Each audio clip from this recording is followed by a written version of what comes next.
story of Dimitar Peshev is the story of my family, as I'm his grandson, and I have grown up being told the story, and I accept it as something which has been there all over my life.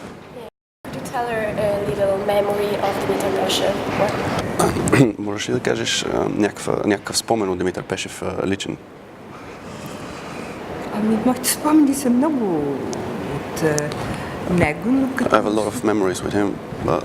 но като така човек, който спазва традициите. He was a person who really respected traditions. Обича хората наоколо си. He was a general humanist and loved people. Доста сдържан, но пък self-controlled. Всеотдаен към това, което поема да работи и да върши това. Неговата задача, която е била. That's what it is. He was. What do you think is the message of Dimitar Peshev today, for example, for the young people? Well, the message is very, very important. First of all, I think we should continue on the discourse about Dimitar Peshev and the righteous people like him, because for two reasons. First of all, because history has been manipulated a lot of times, and the different regimes, they try to rewrite history again and again. And that's the first reason we need to be able to see the truth and tell it. And the second reason is that the moral message which these deeds sent, and the deed that Dimitar Peshev did, is actually goes far beyond the temporal and geographical boundaries of its time. So it's a moral heritage that we need to protect and cherish, and it sets an example that we need to follow. Dimitar Peshev could be an example for politicians today. Absolutely, yes. Okay.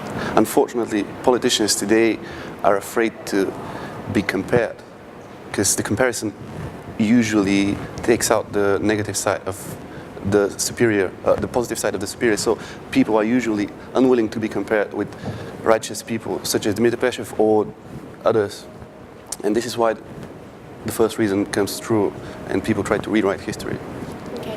What do you think about the European Day of the Writers, and what do you think about celebrating Dimitar Peshev today?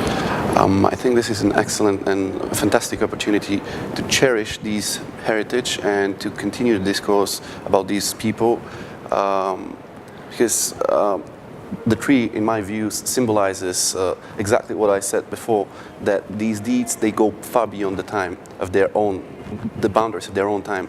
The tree will outlive us, and it needs to be watered and protected so that it can blossom. The same is with these deeds. They will outlive us, but they need to be watered in terms of these commemorative forums and other events which will remember those. So this is the watering for these events, and the tree symbolizes this whole process. Who is a writer for you today? Today? Fortunately, maybe, today the whole context in which we live, at least in the western part of the world, does not suppose that there will be any righteous people in the sense that there were, because there is no war, there is no extreme circumstances which expect certain people to take extreme measures. So people are righteous in their everyday life, in their small things they do, in the small behaviors every day. So you will not see a hero doing something very heroic, because the circumstances do not presuppose this. Yeah. But there are righteous people. Okay. Thank you very much. Thank you.